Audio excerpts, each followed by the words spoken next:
आप सभी का इस पंडाल में हार्दिक अभिनंदन और स्वागत है।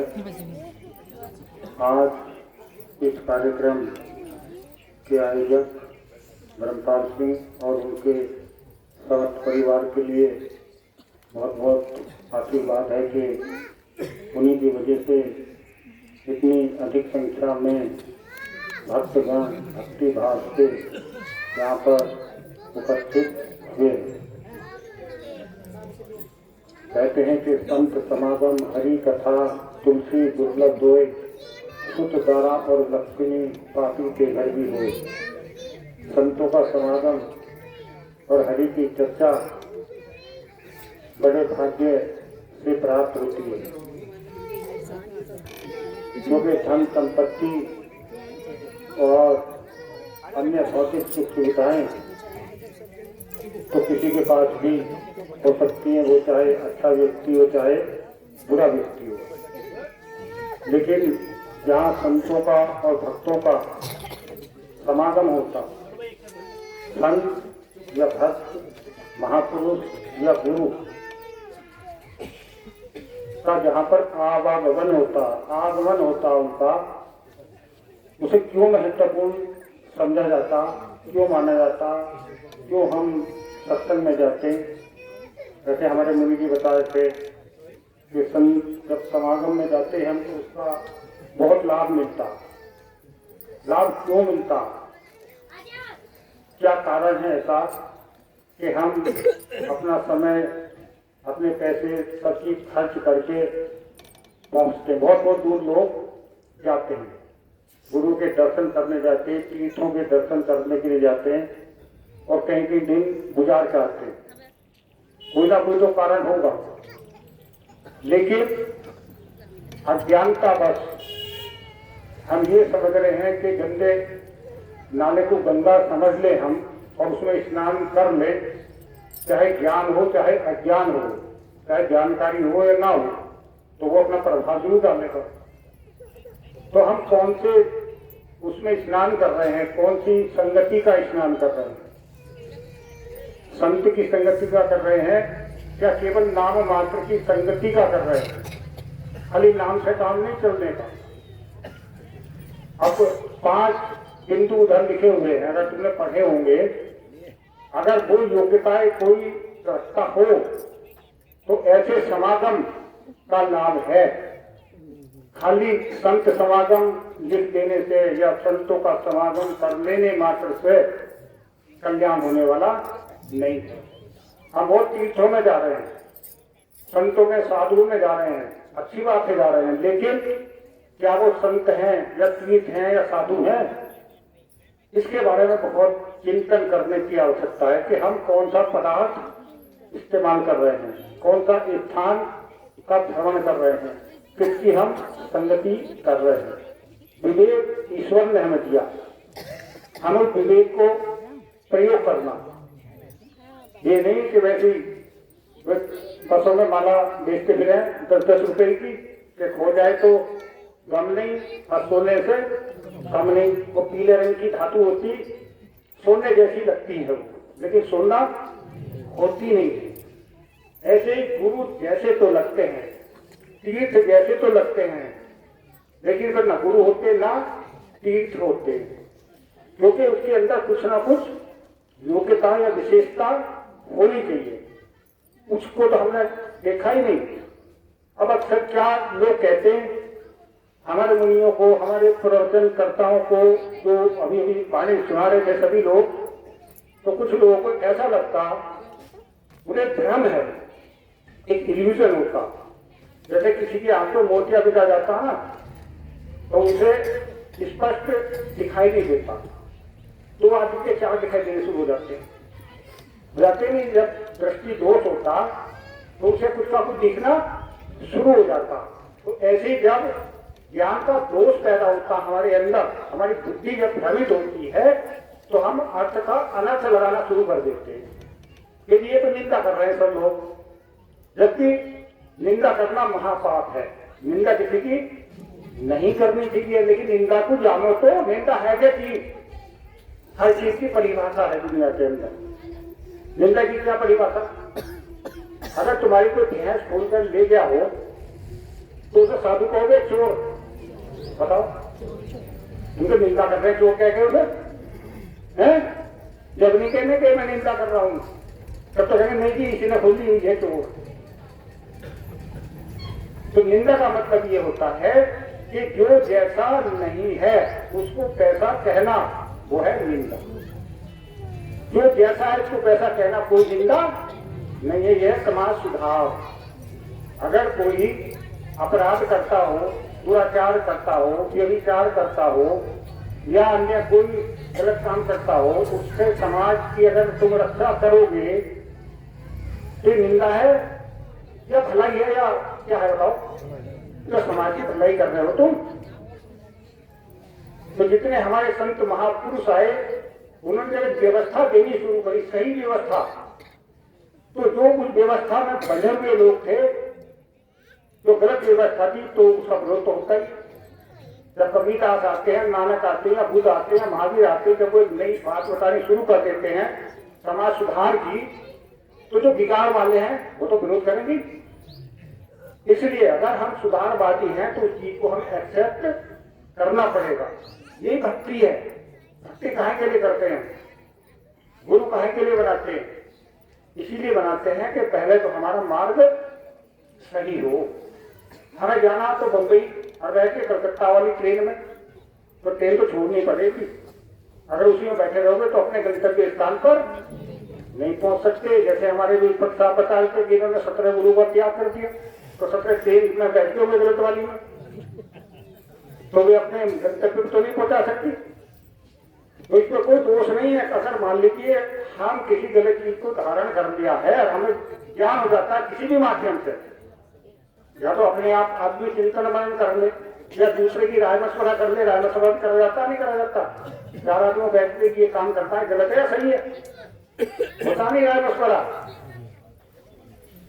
कहते पंच परमेश्वर होता, तो 5 बिंदु है, अगर उस पर तुम ज्ञान लगा लोगे तो समझो कल्याण इसी जन्म में होगा। हम ये सोच रहे हो कि मरने के बाद मोक्ष की प्राप्ति होगी, यह हम मोहन दान दक्षिणा कर रहे हैं उससे हमारी मुक्ति की प्राप्ति होगी। अब एक बात बताओ, ये थोड़ा सा जीवन है, कितने दिन का जीवन है? अधिकतम 100 साल का मान लो। चलो 100 साल से पहले 100 साल के बाद का जीवन बताओ क्या होगा? जो अनंत काल है, अब कहाँ क्या है, कहाँ हमें जाना है, चिंतन जब हम करेंगे इस बात का तब हमें पता लगेगा। अभी तो बहुत मौज मस्ती कर रहे हैं आदमी, अध्यात्म का चोला धारण कर लेता, आध्यात्मिक बन जाता, वो चोला आध्यात्मिक है और अंदर से पूरा भौतिकवादी। कहने तो हम अध्यात्म है, अध्यात्म का मतलब आत्मा परमात्मा की ओर चल रहे हैं, उसके प्रचार में लग रहे हैं, उसके ध्यान में लग रहे हैं, उस ओर चल रहे हैं जहां हमारा अंतिम उद्देश्य है आध्यात्मिकता। लेकिन वो पूरे भौतिकता में लिप्त है, पूरे भौतिक। तो इतनी बुद्धि तो सामान्य व्यक्ति के अंदर भी होनी चाहिए कि वे जो व्यक्ति इतना भौतिकवादी है उसका क्यों अनुसरण कर रहे हैं? तो है नहीं अज्ञानता वाली बात। तो जब भौतिकता प्रकट होती है, जब फूल खिलता है तो वो तो दिखाई देगा, उसी खुशबू तो उसके पराग तो फैलेंगे वायु में। तो हमारे जितने भी महापुरुष आए वो भौतिकता का त्याग करना पड़ा। भगवान बुद्ध आए, राजमहल त्याग दिया, अपना पूरा त्याग दिया नहीं। भगवान महावीर आए, वो भी राजकुमार थे, त्याग दिया। रविदास के पास ऐसे ऐसे संत परीक्षा लेने आए, एक पारस पथरी तक दी, लेकिन उन्होंने उसको स्वीकार नहीं करा। क्या करा? पारस पथरी तो बहुत ही महत्व की चीज मानी गई है। ये जो सोने का, वो लोहे का स्पर्श करा दोगे सोने में कन्वर्ट परिवर्तन कर देगी वो तो पारस को स्पर्श नहीं करा। आजकल तो तुम 2 रुपए करा दोगे तो 2 मिनट के बाद पता ही चलने का था नहीं, ये चलेगा।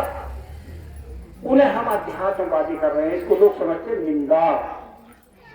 ये कोई निंदा नहीं है, ये प्रशंसा वाली बात है, ये सुधार वाली बात है। अगर कोई बच्चा सवाल गलत करता है तो उसके अध्यापक का, उसके टीचर का ये कर्तव्य है कि उसको निर्देश दे के यहाँ पे ये गलती है, इसका सुधार करो। कहना चाहिए नहीं कहना चाहिए? ये वो निंदा है कोई निंदा नहीं। अंदर निंदा करनी चाहिए, किसी की निंदा करना महापाप की श्रेणी में रखा गया है। लेकिन जो अभी भी मौन वाली बात चल रही थी, मित्र साहब कह रहे थे कि मौन में वो चीज है, बिल्कुल सही है, अध्यात्म मौन में ही प्रकट है। लेकिन अगर तुम सामाजिक व्यवस्था में रहना चाहते हैं, रहते हैं, तो जिस समय द्रौपदी का चीर हरण हो रहा था, तो उस समय कौन कौन रहते थे वहां सभा में? गुरु द्रोणाचार्य, कृपाचार्य, दानवीर कर्ण और भीष्म पितामह हैं। पांचों पंडित भी बैठे थे, मुझे लगता हो। तो अगर किसी का चीर हरण हो रहा हो तो चुप रहना चाहिए, बोलना चाहिए? नहीं बोलो निंदा हो जाए, बोलते हो तो नहीं। हाँ, सब बचा रहे, हम निंदा कर रहे हैं। हम अगर बचाने लगे लोगों को कहते हैं कि भाई ये गलत है, तो चाहे बहुत निंदा करेंगे तो ऐसी जगह चुप नहीं रहना चाहिए। ये चुप रहे तो वो कितना कठोर दंड मिला, 6 महीने तक तीर झुकते रहे। अगर तुम्हारे एक कांटा लग जाता है ना तो कूदते फिरो। होता कष्ट नहीं, एक सुई जो हो रहे कितना कष्ट होता। और वो तो कितने प्राणों की सैया पर पड़े रहे, वो 6 महीने तो कितनी पीड़ा आगे रही होगी, और प्राण नहीं निकल रहे। जैसे कोई बहुत बुजुर्ग हो जाता, खाना पीना भी छोड़ देता, अचार पर तो पड़ा रहता हो, उसे कोई सुध भी नहीं रहती, तो घर वाले भी परेशान हो जाते हैं, गीता का पाठ करना शुरू कर देते हैं, कहते हैं कि हे भगवान इसके प्राण निकाल दो, कहते हैं नहीं? क्योंकि तो मेरे पास भी ऐसे लोगों के फोन आते हैं, गुरु जी हमारी माता जी इतने दिन से बीमार है, अब तो ये चाह रहे हैं ये अब जब ये पार ही हो जाना, बस वहां हुई करते हैं पार। देखो ये निंदा है। तो अगर कहीं गलत बात है, अगर तुम वास्तव में धर्म के अनुयायी हो, धर्म के पथ पे चलने वाले हो, तो बोलना चाहिए नहीं चाहिए? बोलना चाहिए बिल्कुल पक्का। इसलिए पूरा महाभारत हुआ, नहीं तो कोई महाभारत वाली बात नहीं थी। और फिर रक्षा किसने करी? फिर भी भगवान ने रक्षा करी नहीं करी? जिसका कोई नहीं उसका तो भगवान ही तो होता। इसलिए जितने भी महापुरुष आए उनका कौन था? परिवारवाद था या भगवानवाद था? जितने संत महापुरुष आए उनका कोई परिवारवाद नहीं था, उनका था भगवानवाद। ये तो भगवान में थे और आजकल के परिवार में। तो इनमें कौन सी निंदा बताइए मुझे? भाई उन्होंने त्याग करा नहीं, घर का त्याग कर दिया, परिवार का त्याग कर दिया, संपत्ति का त्याग कर दिया। तो जो क्लेश पैदा होने वाली बात है, वो 5 प्रकार के क्लेश पैदा होते हैं दुनिया के। राग रहेगा जब भक्ति से मेरे पास, तो उनमें राग रहेगा मेरा। राग होगा तो फिर द्वेष भी होगा। राग और द्वेष, मोह ममता। फिर आदमी सोचता कि यार मैं अमर रहूं, कभी मरूंगा, ये सोचते हैं सब लोग। जब कोई मरना चाहे तुम मुझे बताओ, चाहे कोई? हर ये जाने मैं अमर रहूंगा, कभी ना मरूंगा, ये प्राण न निकल जाना चाहिए कभी, ये सोचते हैं। लेकिन ये तो छोड़ने पड़ेंगे, बिल्कुल छोड़ने पड़ेंगे। इन प्राणों को छोड़ने के लिए सुखपूर्वक हम भक्ति करते हैं। भक्ति का मतलब क्या? इसी तो करें कि सुगमता पूर्वक हम अपने प्राणों को त्याग दें। त्यागना तो निश्चित है, अतल सत्य है। ये नहीं कि भाई चारपाई कट रही है, उसी पे लैट्रिन बाथरूम हो रहा, अस्पतालों में पड़े, इस तरह की अगर ऐसी स्थिति हो रही है तो समझो हम भक्ति के बहुत ही नीचे के स्तर पर है। इसलिए हमारे जितने भी संत महापुरुष होते थे वो किसी दुर्घटना में नहीं गए, बीमारी में नहीं गए, क्योंकि दुर्घटना से तो भगवान रक्षा करने वाला, बीमारी से तो भगवान रक्षा करने वाला। इसलिए तो हम भगवान के पास हाथ जोड़े जाकर मंदिर में, हे भगवान मुझे स्वस्थ कर दे, हे भगवान मैं गाड़ी चलाने जा रहा हूं, कहीं कोई दिक्कत ना आए, ये सोच के जाना है, घरों से नहीं। या अपना कोई कारोबार करने जाते तो भगवान को हाजिर नाजिर मान के सोचते कि भगवान मेरा भला करना, मेरे कारोबार में तरक्की करना। तो जो इतना सर्वशक्तिशाली है, जो इतना पावरफुल है, और वास्तव में हम उसके फॉलोवर हैं, हम उसके प्रति समर्पित हैं, तो वो थोड़ा बहुत तो ध्यान रखेगा नहीं रखेगा। कोई छोटा सा बालक को जो रोड पार कराना है तो उसका माँ या भाई या बंदे या जो भी उसका जिम्मेदार बड़ा होता हाथ पकड़ कर निकाल ले नहीं, क्या तो हमें छोड़ के बीच सड़क देना, आज आम गाड़ी कुचल के चल देगी। क्या सोचे बताओ? सत्य को स्वीकार करो, सत्य ही ईश्वर पीछे लिखा भी है, सत्य ही ईश्वर है, तो सत्य को स्वीकार करना पड़ेगा। तो वो परमात्मा के प्रति जब हम समर्पित होते हैं तो वो हमारा हाथ पकड़ता है। जैसे सूरदास का डंडा पकड़ते थे भगवान, जो श्रृंगार करवाते थे मंदिर में, तो कौन करवाता था? भगवान ही तो करवा रहे, अन्य आदमी बेचारों क्या दिखाई दे रहा उसको, लेकिन उसके अंदर समर्पण था। किस चीज का समर्पण था? परमात्मा के प्रति अपना समर्पण। और आजकल समर्पण किसके प्रति है? लक्ष्मी के प्रति समर्पण। आजकल तो लक्ष्मी चाहिए ना, सबसे ज्यादा लक्ष्मी तो किसे चाहिए? उसे चाहिए जो यहाँ बैठा है, समझ गए? नहीं तो फिर यहाँ नहीं बैठे हो, क्या बैठेगा?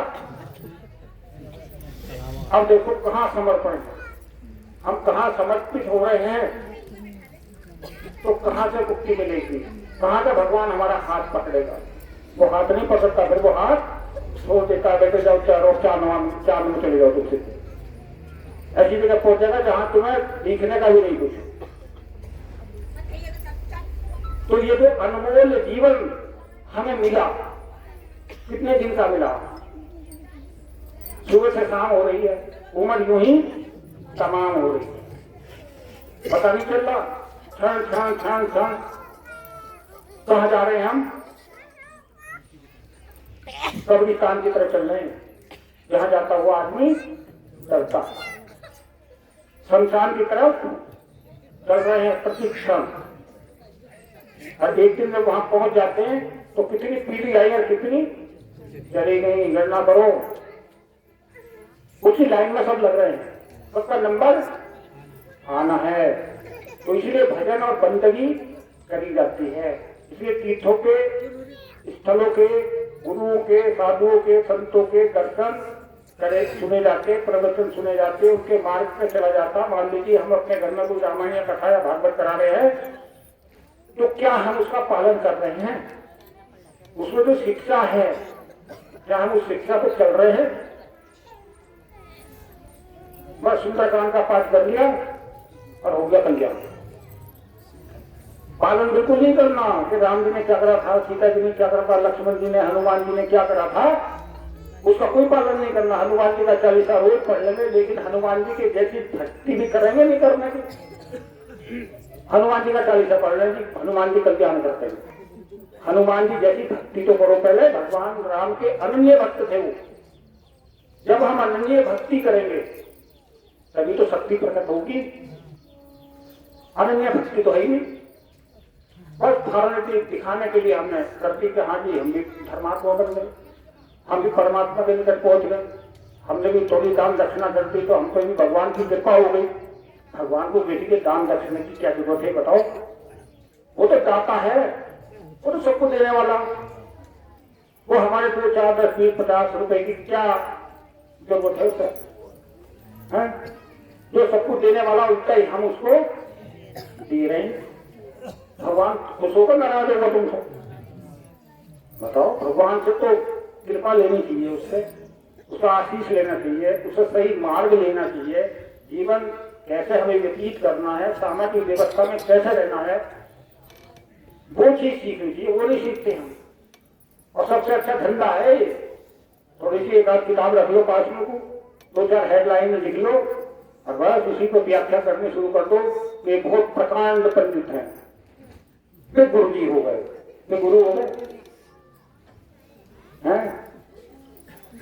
बताओ, गुरु गुरु तो सब कहते फिर रहे हैं, गुरु को जानते नहीं, गुरु को पहचानते नहीं, गुरु की व्याख्या नहीं जानते, गुरु बना लीजिए हमने तो गुरु बना लिए। अरे गुरु तो त्याग की प्रतिमूर्ति होती है। और आजकल गुरु शोषण की प्रतिमूर्ति हो रही है। सबसे बड़ा शोषक वाले कौन है? आज धरती पर तुम किसान हो, तुम व्यापारी हो, तुम नौकरी करते हो, तुम्हारे पास कितनी मुद्रा होगी? अपने जीविकोपार्जन के लिए होगी, लेकिन उनके पास कितनी है, कहां से आई, ये सोचो दिमाग से है। ये भी आर्थिक अपराध की श्रेणी में आता है कि नौकरी वाला अगर अपनी आय से अधिक संपत्ति रखता तो जीडीपी चढ़ जाती नहीं है? भाई कहां से तुम्हारे पास आय से अधिक संपत्ति? लेकिन जो तुमने माफिया सुने होंगे, जैसे भू माफिया, दारू माफिया, नकल माफिया, एक नया माफिया उठला धर्म माफिया, ये भी माफिया नहीं है नहीं है? बताओ, सबसे बड़े बता रहे हैं। तो जो बिना उस माया में लिप्त होगा उसे हम आज बहुत बड़ा वो मान रहे, बहुत बड़ा महात्मा है, ये परमात्मा का अवतार। अरे परमात्मा का अवतार तो बेचारा 14 वर्षों तक अपने भक्तों में जंगलों में घूमता फिरा नहीं, और ऐसे ऐसी जगह वो गए जहां ये भी कल्पना नहीं कर सकते हम तुम कि वो हमारे पास आ सकते। सबरी कभी आ सकते थे भगवान अयोध्या में, भगवान राम जी के पास अहिल्या आ सकती थी कभी? इसलिए कहा गया हमारे यहाँ कि भगवान भगत के बस में होते आए हैं। आज कितने भगवान भगत के बस में हो रहे बताइए? भगत ही धक्के खाते फिर रहे जहां तहां, और हमारे भगवान भक्तों के बीच में घूमते फिर रहे हैं। लेकिन जो मूर्ख प्राणी है वो उसको अदरवाइज ले रहे हैं, अन्यथा ले रहे हैं। नहीं वो कैसे करके घूम रहे बंदे है? गुरु तो एक जगह बैठ के पूजे करे, एक जगह बैठ के दारू की दुकान पूजे करे, वही तो जामे लोग दारू लेने जामा नहीं, सुबह शाम तक लाइन लगी रहे भाई। अब बेचारा दूध दिया जो घर घर दूध बांटता फिरे, आता फिरे नहीं। तो देखो, कल्पना करो दूध की और दारू की, दारू बढ़िया है दूध बढ़िया, तो ऐसी कोई मठाधीश बढ़िया या भ्रमणशील बढ़िया? तो ये चिंतन का विषय है। चिंतन करो, जैसे ही चिंतन करोगे तो हमारी चिंता खत्म हो। तो ये क्यों अस्पतालों में जा रहे हैं बताइए मुझे? हम तो उनसे आशीर्वाद लेने जा रहे हैं कि मुझे ठीक कर दो। अब हमारे परामर्श मुनि जी महाराज हैं, तो वो ठीक करके आए उन्होंने निस्वार्थ भाव से। स्वार्थ नहीं है कोई भी। जब तुम निस्वार्थ भाव से कोई काम करोगे तो ईश्वरीय शक्ति अपने आप उसके पास प्रकट होती है। निस्वार्थ भाव, और जो स्वार्थ भाव से करता है तो वो उससे दूर हट जाती है अपने आप ही। ये प्रकृति का नियम है। अगर कहीं निर्वात पैदा कर दोगे तुम, तो वहां पे आसपास की हवा की तेज गति से प्रवेश करेगी। ये प्रकृति का नियम है। ऐसी ये भी प्रकृति का नियम है। जब हम निस्वार्थ भाव से किसी की सेवा करते हैं तो वो कुव्वत पैदा कर देता है ऊपर वाला, यहाँ भाई तू मेरी जो कायनात है, मेरी जो सृष्टि है, मेरी जो प्रकृति है, उसके लिए तो काम कर रहा है, इसलिए मैं तुझे शक्ति प्रदान करता हूँ अदृश्य रूप। जो नहीं तुम्हारे सामने आके कह रहा था हाथ उच्चल करने का, वो तो हमारे अंतःकरण में वो प्रेरणा पैदा कर देता। इसलिए कहते हैं कि वृक्ष कहो न फल भगे, नदी न संचय नीर, और परमार्थ के कारण में साधु धरा। परमार्थ के लिए तो साधु संत आते हैं, और आजकल के किस लिए आ रहे हैं? किस लिए आ रहे हैं बताओ? स्वार्थ के लिए तो बन रहे हैं। सबसे बढ़िया धंधा व्यापार ये है, ये वाली गति। लगा तो है नहीं कुछ अपने पास। तुमने दुकान खोलने को जरूरी है चली जाओ, नुकसान भी आ सकता है व्यापार में, बिजनेस में। लेकिन ये बिजनेस इतना बढ़िया है, इसमें तो फायदा ही फायदा है। बस थोड़ा सा झूठ बोलना आना चाहिए। अब ऐसे यूं कहते झूठ बोलना महापाप है, तो वो तो काम नहीं से शुरुआत कर दी जहां तुम माथा टेक रहे हो हैं? तो जब तक हमारे अंदर बिल्कुल क्लियर कट स्थिति पैदा नहीं होगी तब तक हम भक्ति नहीं कर सकते। इसलिए कहते हैं भक्ति स्वतंत्र सकल सुख खानी, और बिन सत्संग पावई ना प्राणी। तो भक्ति स्वतंत्र है और सभी सुखों की खान है, और बिना सत्संग के उसे प्राणी प्राप्त नहीं कर सकता। सत्संग क्या है? खाली प्रवचन नहीं है ये प्रवचन। सत्संग का मतलब होता है सत्य का संग। सत्य का संग तो करेगी, झूठ का संग कर रहे हैं सारे। माया झूठी तो है, माया का संग कर रहे हैं। अगर माया करनी बंद हो जावे ना तो एक भी सत्संग अगर हो जाए दुनिया के अंदर तो मुझे बता दियो, हो जाएगा? कोई हो तो बताओ। तो अभी हमारे तुम्हारे बीच में वो चीज है जिससे ये धरती रुक रही है, नहीं तो धरती वर्ती महाप्रलय आनी आनी हमारे तुम्हारे बीच में है, वो अभी रुकी हुई है। 1/4 हिस्सा अभी धर्म रुका हुआ है, वो 3 हिस्से तो चल गया, 1/4 है, वह 25% धर्म है जो इतने बैठे हुए तुम्हारे अंदर। तुम धर्मात्मा हो तो चल रही है, नहीं तो सब अधर्म के मार्ग पर चल रहे हैं। बाद में पता चलता है जब कुदरत दंड देखती है। जब तक पुण्य चलता रहता तो बड़े सुखमय जीवन व्यतीत करते हैं, और जैसे धीरे धीरे धीरे धीरे पुण्य खत्म होता है और पाप का खाता शुरू होता है, फिर कहां जाते हो? कहां जाना बताओ? फिर वे वही जाते हैं जहां उनकी जगह है। जो नरक की आग है ना, आग, उसमें जलते हैं। चाहे कोई भी हो, मैं हूं, आप हो, कोई हो, और जो धर्म के नाम पर करता उसे तो कई गुना दंड मिलता। तो धर्म के नाम पर लोगों को, भक्तों को ठगता है, झूठ बोलता है, फरेब करता है और उनको मिट्टी मिट्टी बातों में फंसा के पैसे कमा कर ठग मिट्टिया करता। जो ठग होते बहुत मीठे होते नहीं। मैं तुम्हारे सारे कष्ट दूर कर दूंगा। मैं भी टीवी देख रहा था, एक मुल्ला जी होते वो पकड़ेंगे, टीवी पर आ रहा था, वे 2 लाख रुपए के 2 करोड़ कर रहे थे और उन्हें गाड़ी में बैठा कर लेके 3 आदमी उन्हें जहर के लड्डू खिलाए। वे तो रास्ते में हो गया राम नाम सब, और फिर 2 लाख रुपए लेकर हो गए। फिर वो CCTV लगे रहे हैं आजकल, उससे वो मुल्ला जी पकड़े गए। तो हम क्यों ठगे जा रहे? लालच में, और लोग वापस के कारण। तो 5 घंटे शुरू करके लालच में भगवान ने 2 हाथ 2 पैर दिए हैं हमें, तो करके खाना चाहिए या भीख मांगनी चाहिए? तो भीख मांगना पाप है पुण्य है? एक महापापी है जो भीख मांग रहे भगवान के नाम पे, धर्म के नाम पे। ये अटल सत्य है, भगवान उनको कठोरतम दंड देगा, समझ गए? हाँ, इसलिए निस्वार्थ भाव से अगर किसी की सेवा कर रहे हो तो बिल्कुल तन्मयता के साथ निस्वार्थ भाव से करो, तो वो जो परम सत्ता है वो हमें शक्ति देगी।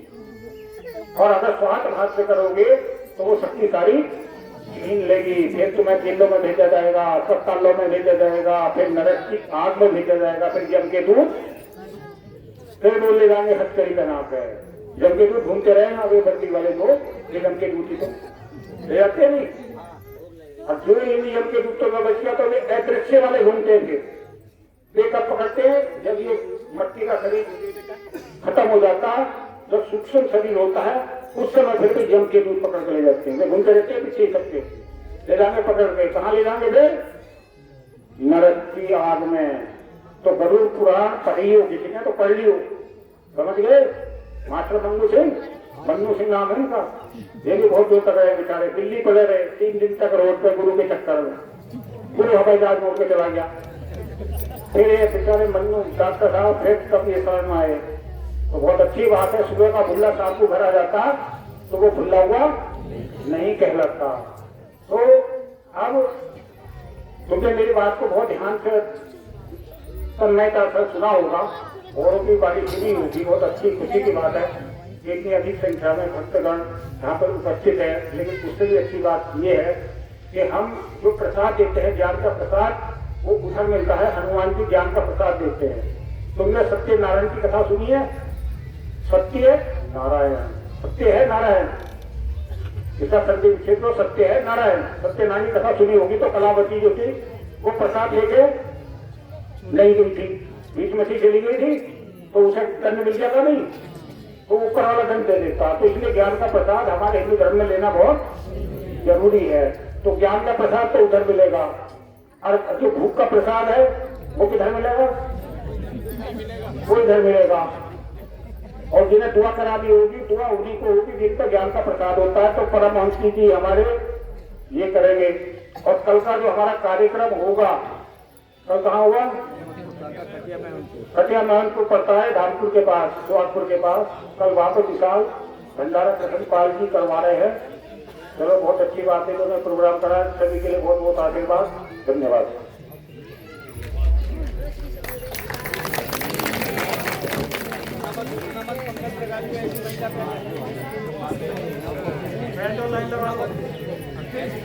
जितनी मातृशक्ति है पहले उनके लिए ज्ञान का बहुत प्रसाद दिखेगा। जब